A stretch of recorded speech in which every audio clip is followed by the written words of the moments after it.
Good afternoon. We'll wait for some of the participants to start filtering in. Welcome to our second webinar of the AgroFresh Masterclass Quality and Freshness webinar series. So as we wait for folks to trickle in, we will let you know that this webinar is being recorded. We're really excited to be presenting this series to you. If you have any questions, there is a Q&A tab in the bottom of the Zoom menu. So please put your questions there throughout the webinar. We will answer them. We'll have some time at the end to have a question and answer session. So great, looks like most of the participants have come in. So good morning, good afternoon, good evening, depending on where you are calling in from around the world. I want to welcome you to the AgroFresh Masterclass Quality and Freshness webinar series. This is the second webinar in our series today. Last week, we talked about our Fresh Cloud digital solution. And if you are registered, that recording has already been sent to you. If not, please reach out to your account manager and we will make sure that you get that recording. Today, my name is Amy Tranzillo. I'm the head of global marketing for AgroFresh, and I've been working here for about 2 years, and I'm really excited to be in the fresh fruit and produce industry. I came from the animal ag side of the business, and very excited to be working in fresh fruit and produce. I'm super pleased to have with me today Juan Francisco Vargas, who is an agricultural engineer working for AgroFresh in our R&D or research and development department. Juan works with not only customers and our account managers, as well as our R&D team to ensure that our products are fully tested and working with our customers on recommendations for how to use products correctly, as well as supporting our account managers with technical support and education. So with that, I'll jump right in. And I wanted to take some time to give you a little bit of an introduction to AgroFresh. So if we think about the trends that are happening in our industry today, there are a number of different key trends that are providing long-term tailwinds for freshness solutions, as well as some challenges that are happening not only to our growers, as well as our packers and shippers. We think about these 4 trends here up on the screen. We have obviously with the increase in population growth and pressures on resource availability, i.e. labor, arable land, water, and in general with the increase in population around the world, a general challenge with food security. And what is this doing? This is really forcing us to be finding ways that we can be a bit more efficient with the resources, as well as producing more with less. Good for us in terms of a fresh produce industry, we are seeing an increased demand for fresh produce. This is really being driven by the consumer with the new generations coming on board with the trends towards healthy eating, fresh fruit and produce. They really drive demand for that global source of fresh produce, as well as new varieties of produce that are being demanded in different parts of the world. For example, the increase in blueberry production, really driven by the strong demand for blueberries, not only here in the US, but outside of the US as well. I don't think I have to remind many on this webinar about the challenges that we've been facing over the last 2 to 3 years in terms of supply chain risk. There has been disruptions, longer than normal transit times, and just really putting greater burden and pressure, not only on domestic production and shifting of fresh produce around the country, but also a real great burden on those export markets. So what was a journey that might have taken maybe a month from South America up through to the Netherlands is now upwards, sometimes up to 60 days. This puts tremendous amount of pressure not only on ensuring that the produce that is going into that shipment is of highest quality, but also allows and opens up the opportunity for new freshness solutions to be used in the post-harvest sector. We talked a lot about last week on our webinar around the real drive around this digitization of agriculture. This is really not just happening in agriculture, it's happening in every aspect of our lives. And in particular on fresh produce, there is an increasing demand from our suppliers and retailers on data about that produce. Where is it coming from? What is the quality? Is it safe? And can we get that data quickly and in time to make really good decisions on where that produce would go, what type of quality, whether or not that goes for fresh or for processed.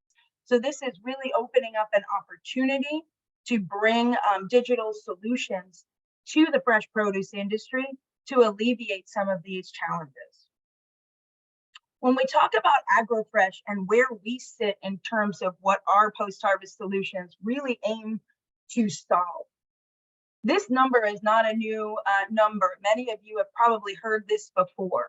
A third of all food produced is wasted. Half of that, which is a tremendous number, is fruits and vegetables that perish before being consumed in the home. That food waste happens at a number of different places.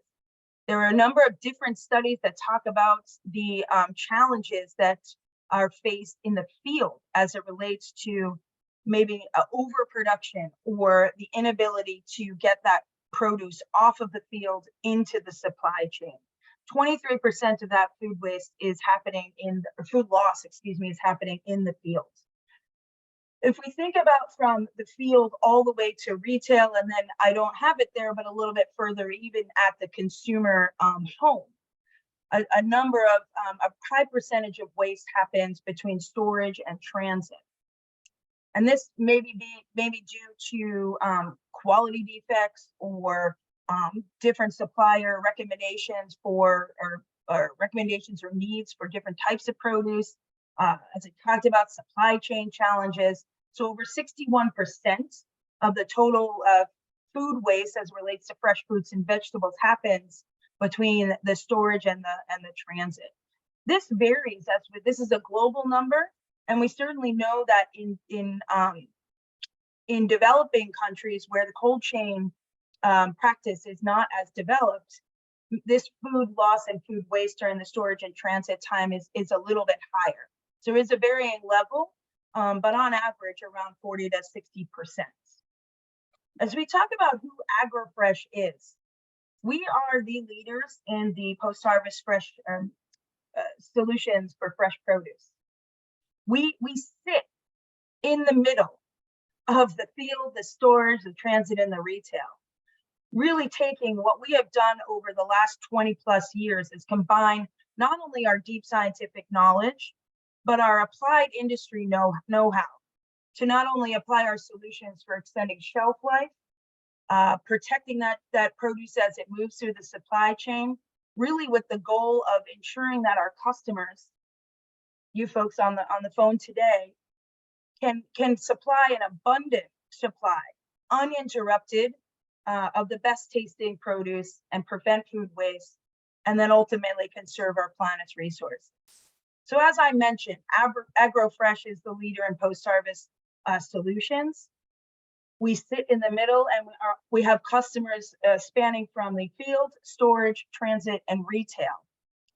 We have products that are sold in over 50 countries. We've been on the market for 20 plus years. If you take one of our solutions, which is our flagship solution called SmartFresh, we estimate that product alone saves 10,000 tons of food waste a day. We are protecting over 25,000 storage rooms on an annual basis. This is really where the heart of AgroFresh is in terms of ensuring that our customers are really able to produce the best tasting produce. As we take a look at across the food chain, this is a busy slide, but we think about where are the best points at which you need to pay attention or where there's stress in the supply chain. If you look at the beginning, and Juan will talk a little bit about this today, ethylene management or ripening management in the field is become increasingly important over the last 10, 15 years. Not only because there's challenges in labor, but there's been weather challenges. There's been varietal differences. A number of different things are challenging the quality, color, labor, and harvest management time during the field time. And for that, we have a number of products you see across the bottom of the screen.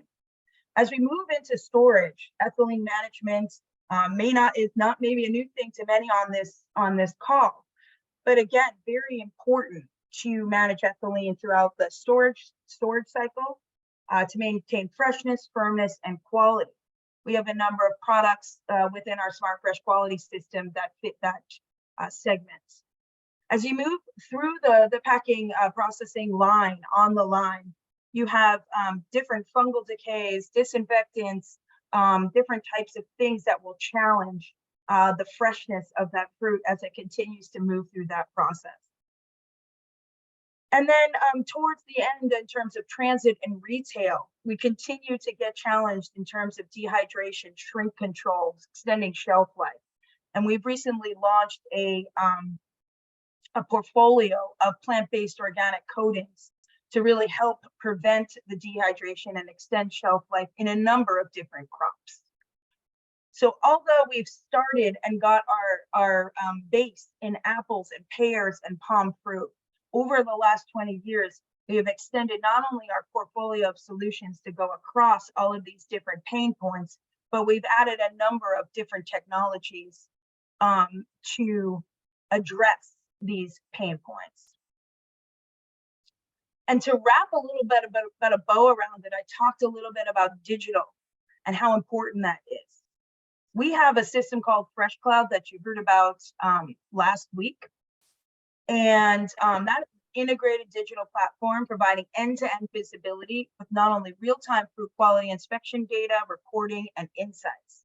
We're really excited about this solution because it really gives our customers the best information in real time to make the best decisions. AgroFresh, as I said, we are in over 50 countries. We have commercial teams, R&D, regulatory, and technical service experts sharing not only their know-how, but data across regions to solve customer challenges and break new ground in new markets and applications. As you can see here, we are located in all of the key fruit regions. If that is you'll see here, Chile, the Pacific Northwest, where I am today, our headquarters in Philadelphia. We have innovation centers in each one of these green dots. And we are continuing to look at ways in which we can expand into growing markets such as Asia. We have a direct selling model, which is quite unique, with over 3,700 customers around the world in these regions.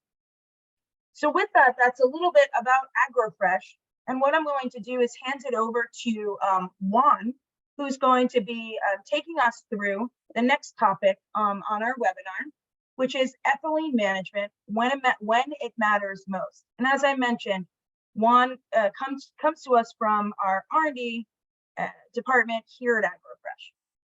Thank you.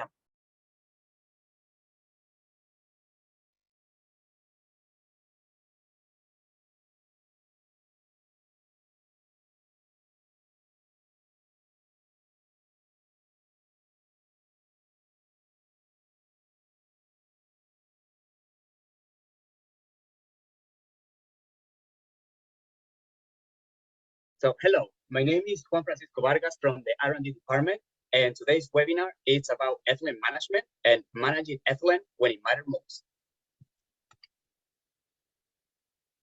We're going to talk today about what is ethylene, the role of ethylene in fruits, the difference of climateric and non-climateric fruits, and how to manage ethylene. And we're going to touch what is 1-MCP and the AgroFresh solution that we have. So to start, what is ethylene? Ethylene is a natural plant hormone that is involved in a lot of processes, as we can see here. It is involved in plant stress, such as diseases, wounding, heat, and water stress. And today we're gonna see the particular reason of fruit ripening, that it plays an important role in using the ripening process in many fruits. So what is the role of ethylene in fruit ripening? The role of ethylene in citrus is it greening. So you're gonna start losing chlorophyll and you're gonna develop this color. In banana, it's gonna be the ripening, and tomatoes, it's gonna be the ripening as well. And in apples, we can see here that we have increase in the respiratory rate, increase in the production of ethylene, and you're gonna be losing some firmness. You're gonna start degrading the starch. You're gonna lose green color, and you're gonna be reducing the acidity. You're gonna develop a lot of color, develop some smell, and you're gonna accumulate simple sugars. Those are the normal things that's gonna happen in the natural process of ripening. So what are the processes involved in the ethylene production rate? One of the most important things is temperature. So cold temperatures are gonna reduce the rate of ethylene. The levels of oxygen and carbon dioxide are very important for our process as well. And of course, the ethylene management, if we have external sources of ethylene or not. It's going to be dependent as well of the fruit and variety and the stage of development of each fruit. So this is important to link with this stage. It's going to be different for different groups of fruit. So we have these two categories of fruits divided in climacteric and non-climacteric. So climacteric fruits has a peak of ethylene and a peak of respiration during the ripening, and the fruit continue to ripen once it's harvested. So some examples is peaches, bananas, apples that you can see after they are harvested, progress in the ripening. And we have non-climacteric fruit that during the development and during the ripening, they don't have this peak of ethylene and they don't have this peak of respiration. So we can think about cherries, grapes, or strawberries. And here we have some the two categories. And within the group of climacteric, not all of the curves of ethylene and respiratory rates are the same. We can see here that apple is under the pear, banana is higher, avocado is much higher, and blueberries, for example, are in a particular place because they have the climacteric peak with this peak of ethylene and peak of respiratory rate before harvest. So those are climacteric pre-harvest, but they are not post-harvest. So it's more about when blueberries are climacteric. We have here the same graph showing ethylene in climacterics and non-climacteric with the dash line. And it's important to know that fruits are still alive. So fruits are respirating, they are using their own nutrients, glucose, water, to maintain these cellular processes going. So managing the ripening process will control senescence. We are right here right now. So the ripening is the most important part for our fruits. So we need to avoid that senescence part because it's when you start losing all the attributes that we like in fruits. So understanding these two patterns is crucial to ethylene management. And one really important point here is the physiological maturity, because in this point is when you stop the fruit of the growing of the growth of the fruit, and then you start with the ripening. You need to reach that point because after that point, when you detach the fruit from the tree, it's ready to ripen. If you don't reach that point, it's going to be an immature fruit, and it's not going to get the whole attributes that you are trying to find in fruit. So what are some ethylene management solutions?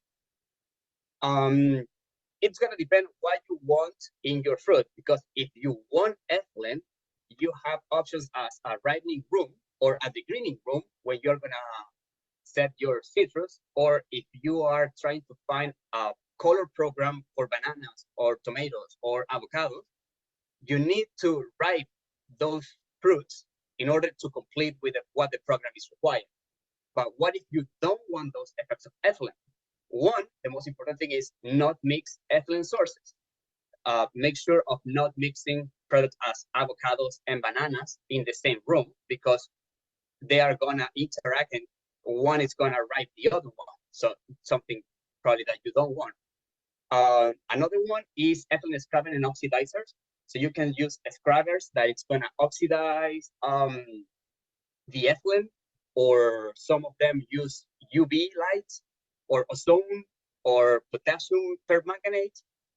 All of them are gonna break the molecule of ethylene and it's gonna disappear in the room.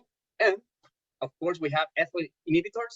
That's 1-MCP, and this is the active ingredient in SmartFresh and Harvista. So we are going to talk about what is 1-MCP. 1-MCP is a gas. It's really similar to ethylene. So the molecule interacts at cellular level with the plant membrane. It binds to the receptors, irreversible, and it's going to block the effects of ethylene. So this is Harvista, is 1-MCP applied near harvest. It's applied with this kit is applied in the orchard. And what it's doing, so since 1-MCP is blocking the ethylene receptors, you're gonna stop all the process of ripening in the tree. So you're gonna see a delaying in the starch degradation. You can have the fruit longer in the tree, so you're gonna get more color, you're gonna get a better size, you're gonna get better firmness. And since you're having the fruit in the tree, you can have more flexible management of labor. You can play with the harvest, having of course a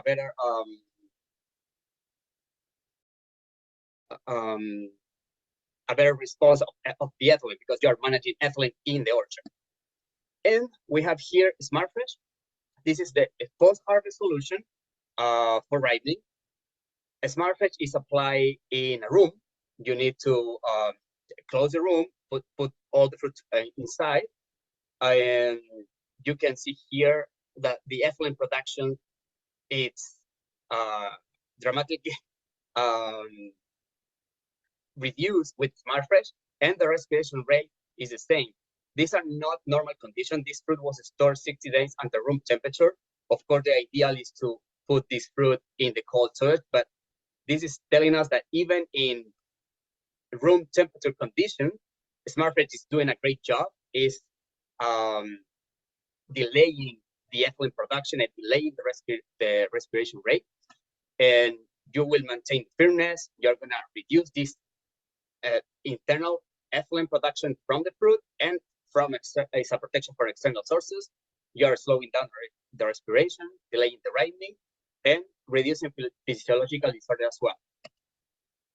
We have here two different scenarios. One is SmartFresh applied in regular atmosphere, and one in controlled atmosphere. The green bar is SmartFresh, and the red bar is the control. So we can see that SmartFresh, this is the firmness. The firmness is always above maybe 15 pounds after 4 months. And in the control, it's around 13. And even here with this particular grower, it's below 11 pounds. So it's a great tool to keep the firmness, to maintain the firmness. And here we have another great example with controlled atmosphere. So the levels are higher than in regular atmosphere, but anyways, regardless the atmosphere, this is telling us that SmartFresh is a great tool to control ethylene and to maintain the firmness. Now, important to say that this technology is great after the 3 days after harvest. After the 4th day, you're gonna start seeing less result in the benefits. So those 3 first days is really important. And then answering the question why it's managed, why is ethylene management important? We have seen a lot of benefits in different fruits. I mean, the main thing is it was doing years in apples, maintaining quality condition attributes, which is like size, color, firmness, slowing down the starter radiation, reducing some disorders, and maximizing labor and harvest management. And in a process of diversification, we have seen great results in blueberries as well that maintains firmness, whether it's hand or machine picked, better pulp condition, which you will have less bruises as well, so you reduce the defects and increase the back out. And in cherries, with fruit set issues, you will have a better flower, so you will have more fruits too, and you will have higher quality yield. So why ethylene it's important, why managing ethylene is important, because understanding ethylene and the fruit response and the right timing, you will know and it will help you to manage ethylene when it matters most. So now we are gonna jump to if you have some questions.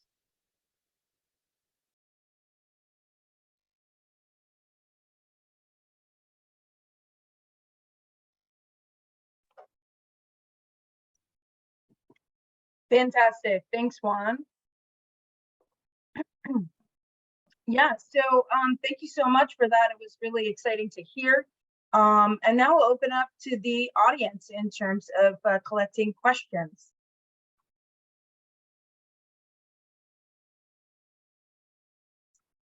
Okay. So anybody in the audience can please submit your questions in the chat and we will see those on the back end. But how about I get us started, Juan? And one of the questions that came in, I guess while we were even doing this discussion and reviewing this data is around your thoughts around how over the last maybe 5-10 years, the quality of the blueberries have been changing over the last 10 years with the shifts in the export markets coming from Chile and Peru, and how important has quality become in the blueberry space? Sure, yeah. Well, that's a it's a big thing happening these last years. At the beginning, I think it was the exportation from Chile and Peru were most about volume, about just sending the most quantity to the US. But then a lot of innovation, a lot of technology, a lot of investment was done in Peru. So Chile was behind Peru, and quality is every year, I think, more important. And I think that fruit from Chile and Peru is pushing a lot to the market here in the US and affecting the national production, the production from Florida, Georgia, North Carolina, New Jersey, Michigan, the PNW, even Canada. And then Mexico is involved now. So now it's a global thing. It's a race now that all the market is already in the field. Quality, I think it's the biggest issue and the biggest concern for a lot of growers. And Peru and Chile needs to arrive to the US in a vessel, 30 days of fruit traveling. So you need to make sure that that quality is good in origin. And so all the technologies involved, not just one MCP, control atmosphere, cold temperature, all the management through the chain is very important and it's critical for having good quality and having good fruit here or everywhere. Fantastic.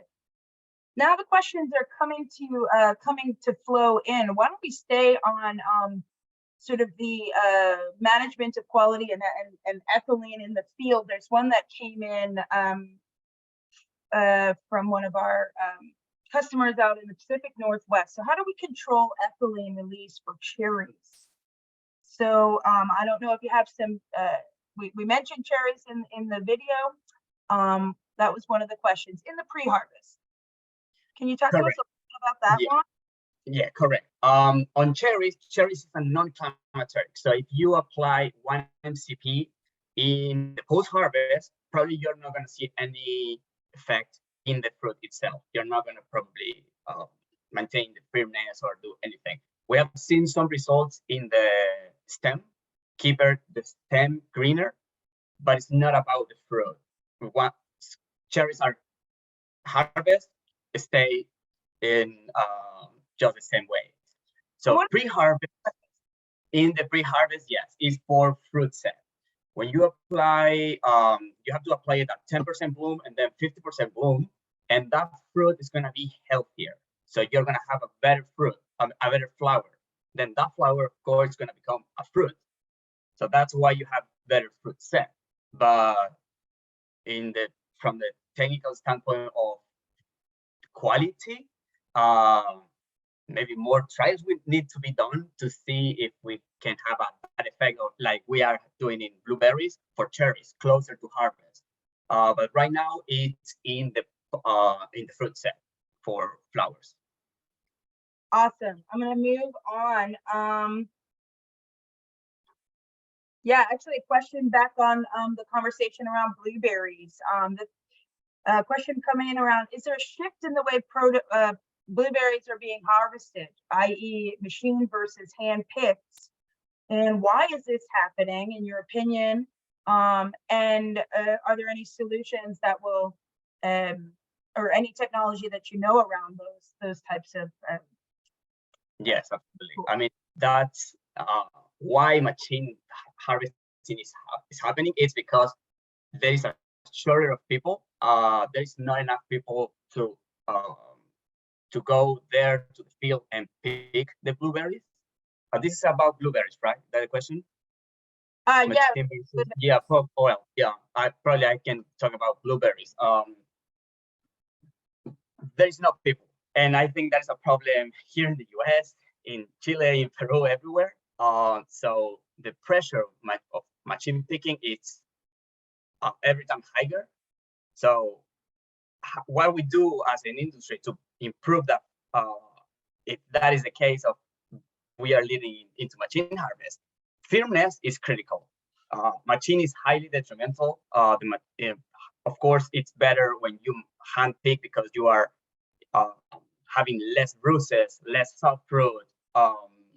But with machine is something that we actually don't want for our fruit. But that's why it's very important, these all genetic programs to improve the firmness from a genetic base. And if that's not the case, we are not developing new varieties with great firmness. We need to improve the firmness. So Harvisa is a great product to exactly do that. So I think that's why it's critical now, just while we're talking about quality. Anything that can help to quality to improve firmness is going to be great, and it's going to reduce the final waste. That is something important too, that we don't just want to increase our pack out. Of course, it's great for our pocket, but we are reducing food waste, which is something that we need to do in a world that is every time more pressure in that aspect. Yeah, absolutely. It's good to have some flexible options for sure. So let me just give a second gander over here. Maybe we switch back to the post-harvest. We talked about, or you talked about SmartFresh and the importance of applying SmartFresh as soon as we can as those fruit get into the pack house. Are there different recommendations in terms of by variety or the crops that may benefit from different timing on the SmartFresh application? And how do you see that? I guess we're not going to go through every variety, but just kind of talk to us a little bit about what those recommendations are and how AgroFresh has really, let's say, perfected those over time in terms of the number of different apple varieties that we've used SmartFresh in. Correct. Yes. So 1MCP, probably the general rule is sooner the better. And I talk about 3 days in the presentation, but I was referring maybe for Macintosh and Paula Red, that is 3 days for the interval from harvest to application. And we are told always in college, oh yeah, you have to apply it like that, but the reality of grower is another one. It's different. 3 days in huge rooms with that you need to fill with apples, that's not going to happen in 3 days. Maybe you're going to need 5 or even 7 or 10 days. So every variety is going to have a different recommendation or a maximum time that it's recommended for 1MCP. In Gala, it's going to be 7 days, Granny Smith or Red Delicious, even 10 days for Empire or Ida Red. crisping is around 5 days. So every variety has a different recommendation. Of course, as I told you, it's like better sooner the better. But yeah, we need to have these intervals in mind because the growers' reality is different for every part of the Yeah, of the absolutely. country. I guess that's why it's good to have options of different types of application timing. Absolutely. This is one thing that our account managers are really good at, better than us on the video here. So certainly we have specific recommendations for each one of those varieties. So thank you for the question. Let me just walk through Yes. here.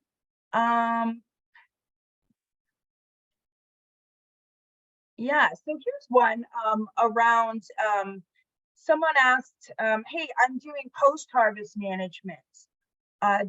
Is there really a need for using a product like Harvista? Let's answer that for apples. And why would it be beneficial to use Harvista in the pre-harvest and let's say SmartFresh in the post-harvest? And how does that affect or impact the quality of the apple? Yeah. Okay, so there is a synergy between our products, 1MCP, SmartFresh, and Harvista. I think that I have seen this is from papers and from our own investigation in AgroFresh. The best combo is, of course, having cold temperatures, controlled atmosphere, and when you have 1MCP applied pre-harvest and 1MCP applied post-harvest, you can get the better quality in the fruit. So I think it's gonna be up to the grower about, okay, do I have the money to have all of this? And do I want to increase how long I want to store my apples? 6 months and better quality. You can reduce some physiological disorders as well if you apply 1MCP pre-harvest, maybe 14 days before. You are reducing some internal issues that you can see actually in the post-harvest. So some problems need to be solved in the orchard because since those are there, you cannot stop them. Maybe you can delay them, but with Harvista, that's so critical. Sometimes some products apply in the pre-harvest because you need to stop the problem before it's too late. Great.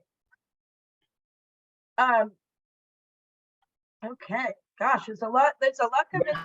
Questions now. That's great. So yeah, another one actually from one of our participants out in Pacific Northwest for the Harvista application specifically on apples. What's the best timeline of applying on a certain variety, Galas, Honeycrisp? And I know I have a number of our account team represented. So if you have an answer to some of these questions, you can certainly type it in as a question and I will relay that as well. Go ahead. Right. So for DC's pre-harvest then. So we have recommendations by starch index. We use this starch index from Cornell University. So every variety has a recommendation according to the starch level that it's with the starch iodine test. Why we do that? Because harvest is an event in the future that we don't know. So we are not with the only way to know how the fruit is doing is cutting the fruit and seeing the starch level. The starch is gonna degrade and become sugar. So it's the only way to predict the future. That's why every variety has a starch level recommendation by your crop. Right now, to be honest with you, I don't have the particular number for each variety, but each variety has that number, and that's what we use to apply Harvista. Great. Okay, there's a lot coming in, so thank you guys.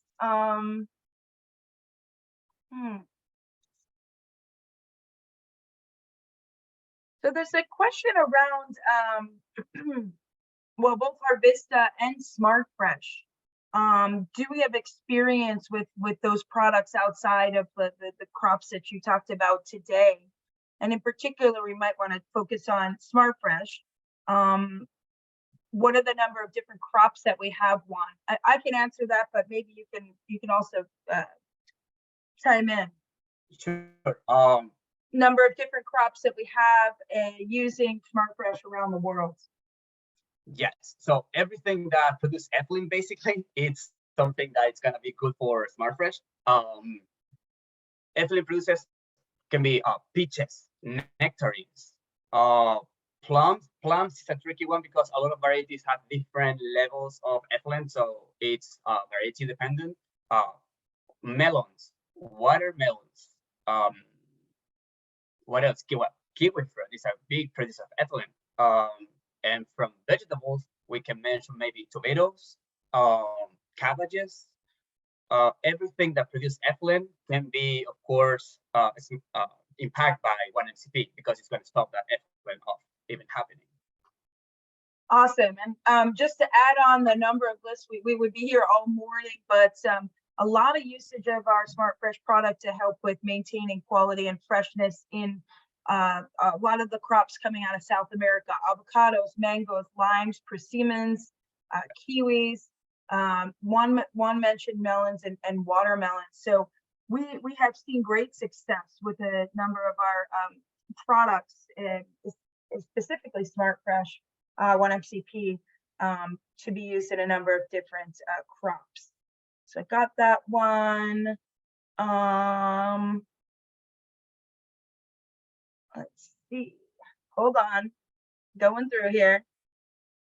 Yeah, this is an interesting one. I think I know the answer, but we can talk it through. Does Harvista and ethylene management in general have a place to fit into vegetable production?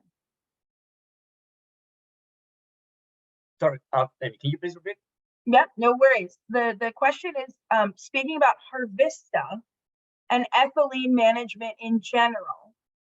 Okay. Is there a place for this to fit into vegetable production? Broccoli. Yes. Okay. Broccoli. It's one crop that we have been testing with Harvista. I think there is another pathway of ethylene. It's not about delaying the ripening. It's helping with the process of stress that we are doing into the broccoli. It's producing ethylene because it's being cut. I mean, it's just as simple as that. So yep. You're gonna help the shelf life and the post-harvest of broccoli. So you're gonna see the less yellowing. You're gonna keep it greener, and you're gonna have a better quality of the broccoli. Great. Okay.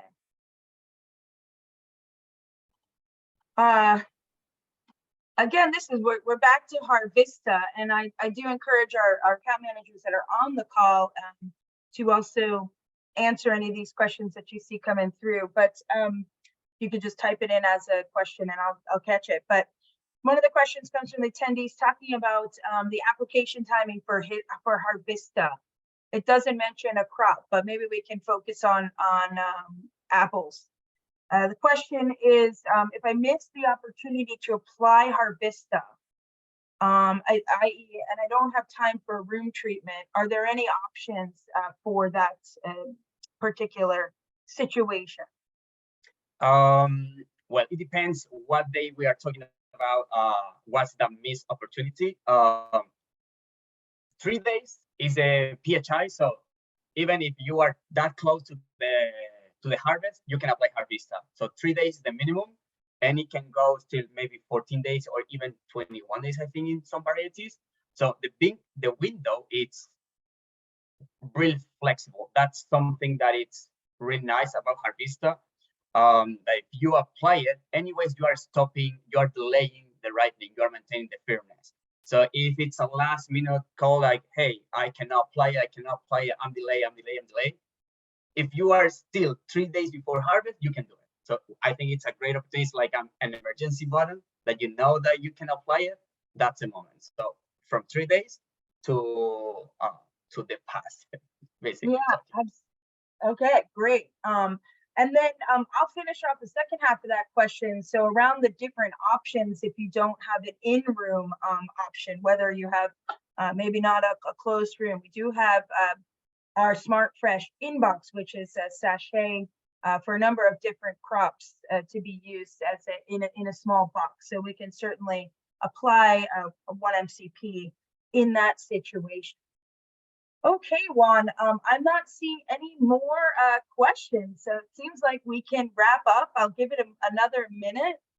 I think we talked about a lot of things here, so give it another minute.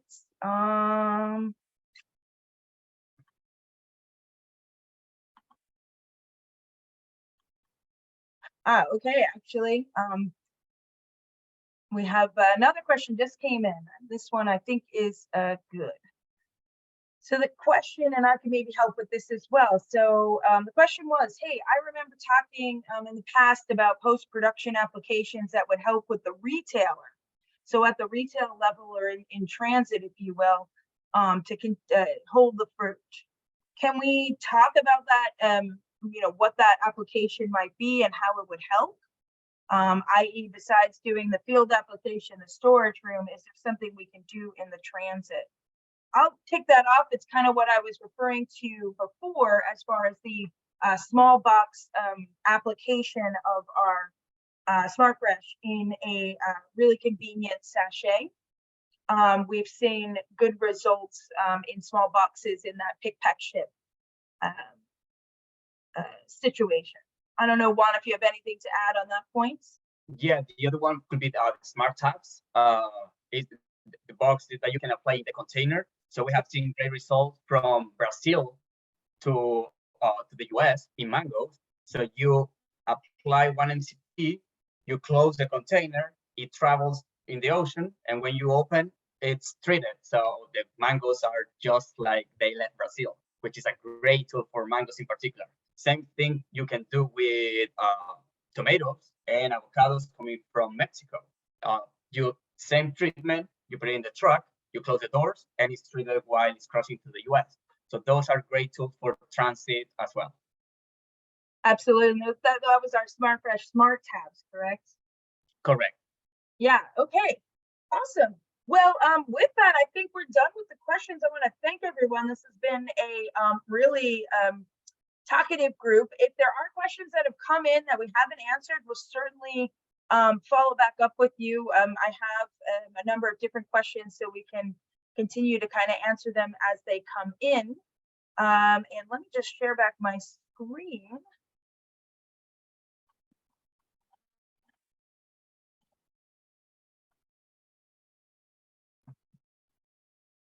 Okay.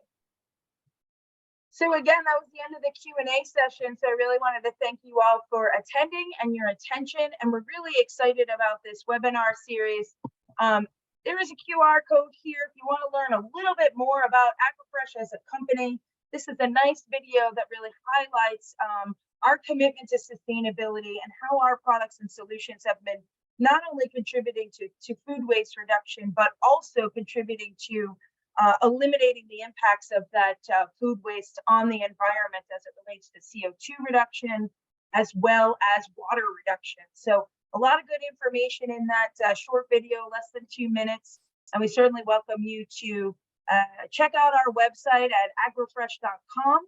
If there are additional questions, you can send them to info, I-N-F-O, at agrofresh.com. Reach out to your account manager or contact us through the website. So just a reminder, if you've already signed up for our webinar series, which was a series of 5 webinars over the next couple of weeks, we do have 3 more coming up on some exciting topics since we kind of move through the entire chain of the fruit supply chain. So next week we'll have some conversation around ripening. So getting a little bit deeper around how we control near harvest ripening for better quality and bigger yields. We'll get a lot deeper into some of the data that we have for Harvista, not only on apples, but also some of our latest data that our team has been gathering on the impacts of Harvista and the near harvest on blueberries. So that's really going to be really exciting. And we also have one of our customers who's going to be joining us for that. As we walk through the supply chain, we're getting into what's happening on the pack line. So a number of different fungicides that we have in our portfolio, as well as coatings, organic coatings for a number of different crops. And then we'll wrap this series up with really pulling it all together and talk about what is our Apple Complete. We have a number of different solutions, as we talked about some today, and we'll wrap it up in the beginning of June and talk to you about the full package and how are we and how are you helping you be all about the apple. So thank you so much, and definitely reach out to us with any questions.